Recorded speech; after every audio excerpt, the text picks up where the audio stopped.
ساعات بنقف قدام حياتنا كده ونقول هو ليه أنا مش عارفة أوصل للي أنا عايزاه؟ ليه في ناس كأن ربنا بيسهل لهم كل حاجة وناس تانية زيي وزيك بنفضل نحس إن الطريق طويل قوي وصعب؟ زمان كنت فاكرة إن الموضوع صدفة أو يمكن حظ، بس مع الوقت اكتشفت حاجة مهمة جدا، إن الكون ليه قوانين، قوانين حقيقية بتشتغل طول الوقت سواء إحنا عارفينها أو لأ. زي قانون الجاذبية مثلا، مفيش حد يقدر يقول إن هو مش موجود، سواء مصدق أو مش مصدق هو بيأثر علينا كلنا. بدأت أسأل نفسي طب لو الكون ده ماشي بقوانين بجد ليه ما نحاولش إن احنا نستفيد منها؟ ليه ما نبقاش احنا اللي فاهمين اللعبة بدل ما نبقى ضيوف تايهين فيها؟ ابتديت أقرأ عن القوانين الكونية اللي ممكن تغير حياة أي إنسان، وحاولت إن أنا أتعلم منها علشان أجي وأعلمكم معايا. أول قانون عرفته وده أكتر قانون مشهور فيهم وهو قانون الجذب. عارفين يعني إيه قانون جذب؟ يعني إن أنت تبقى شبه المغناطيس. عارفين لما المغناطيس بيجذب الأجسام إليه؟ أنت كده هتبقى عامل زي المغناطيس. أي فكرة، أي مشاعر، أي تركيز عندك هتجذبه لحياتك. يعني مثلا لما تصحى من النوم وأنت متعكر وتلاقي إن أنت متضايق وقرفان من الدنيا، هيفضل باقي اليوم بتاعك كله كده غلط فوق غلط. لكن لو ركزت على الحاجات الكويسة اللي في يومك، أو إن أنت فرحان لأبسط الحاجات اللي موجودة، الحمد لله إن أنا عايش، الحمد لله إن أنا أقدر أمشي على رجلي، أقدر أشتغل، أقدر أعمل الحاجات اللي أنا محتاجها، هتلاقي إن من كتر ما أنت بتشكر في الحاجات اللي موجودة عندك، إن ربنا بيزيدها وبيبارك لك فيها، وبيبعد عنك خالص أي طاقات سلبية. ومن هنا بقى بيجي القانون التاني وهو قانون الاهتزاز.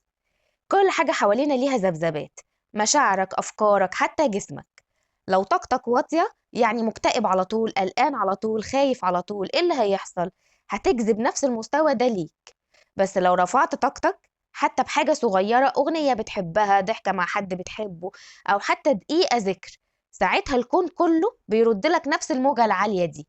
فأنت اللي متحكم في حياتك، أنت اللي متحكم في الموجة بتاعتك، لو كانت هتبقى واطية ولا هتعليها وتعيش حياة أفضل. نيجي بقى للجد شوية. في قانون مهم جدا وهو قانون السبب والنتيجة. القانون ده بيعمل ايه؟ بيقول ان مفيش حاجة بتحصل كده وخلاص، كل فعل ليه نتيجة، كل كلمة بتتقال، كل خطوة بتتعمل بتسيب أثر. يعني لو انت متعود طول الوقت انك بتقعد ترمي في كلام سلبي، تقعد تقول في دوت كلام وحش، تعقب على دوت على أفعاله، لا أنا مش عاجبني اللي انت بتعمله، ايه القرف اللي انت بتعمله دوت، اللي انت بتعمله ده غلط في غلط. طول ما انت قاعد تقول كلام سلبي للناس اللي حواليك، حياتك كلها هتتملى سلبيات.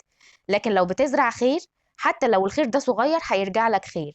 لو بتحاول تراضي اللي قدامك، لو بتحاول ان انت تجبر بخاطره، هتلاقي اللي يجبر بخاطرك. لو بتحاول ان انت لسانك على طول يقول كلام كويس، هتلاقي الناس اللي حواليك كلها بتقول لك كلام كويس. زي ما هتقول وهيطلع منك زي ما هيرجع لك مرة تانية. ويمكن ده اكتر قانون بيخلينا نرتاح، لان مفيش حاجة بتضيع في الدنيا، ولا اي مجهود بيروح هدر. ونيجي بقى على القانون اللي بعده، هو قانون الوفرة. الكون فيه خير كتير قوي يكفي الكل. المشكلة بس ان احنا اتربينا على فكرة الندرة. على طول بنقول الفرص قليلة، الفلوس مش كفاية، النجاح اصله لناس معينة مش ليا. بس الحقيقة لا، الخير متاح للجميع.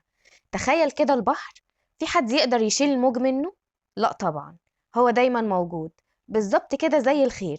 مجرد ما تغير تفكيرك من ما فيش لفيه، هتلاقي الخير بيتسحب لحياتك. عارفين لما نشوف حد ناجح ونقول يا بخته، أخد الفرصة خلاص مفيش ليا مكان؟ ده أكبر وهم بتحط نفسك فيه. لأن الحقيقة إن الكون واسع جدا. تخيل نفسك داخل مطعم كبير فيه ميات من الأطباق، هل هتقول لأ خلاص الطبق اللي قدامه ده أخده يبقى أنا كده ملياش أكل؟ لأ طبعا، المطعم مليان. الوفرة نفس الحكاية، كل واحد وليه رزقه، مفيش حد بياخد من حد. تعالوا بقى أكلمكم عن قانون العمل. في حاجة كتير قوي بنقع فيها، إننا نستنى الحاجة تيجي من غير ما نتحرك.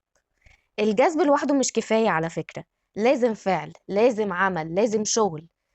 عايزة شغل جديد لازم تتحركي وتدوري، عايزة علاقة صحية لازم انت كمان تبني نفسك صح.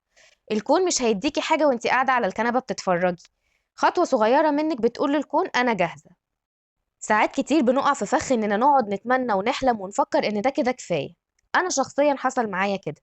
كنت عايزة أبدأ في حاجة جديدة في حياتي، وقعدت شهور أقرأ كتب وأكتب أفكار وأحلم، بس مفيش ولا خطوة عملية. لما أخدت الخطوة دي حتى لو كانت خطوة صغيرة، زي ما تقولوا كده كوباية مية في بحر، لقيت الدنيا بتتحرك. الكون بيستنى منك إشارة، زي كده اللي بيقولك وريني انت جد بجد في اللي انت عايز تعمله ده، ولا كسلان وهتفضل قاعد تتفرج. بعدها هتلاقي الأبواب كلها بتتفتح لك. وآخر قانون هو قانون التوازن والتضاد. بمعنى إيه؟ إن كل حاجة وليها عكس.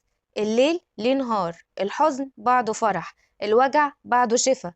القانون ده بيدينا أمل، لأن أي ضلمة بنعدي بيها وراها نور، أي أزمة وراها بداية جديدة.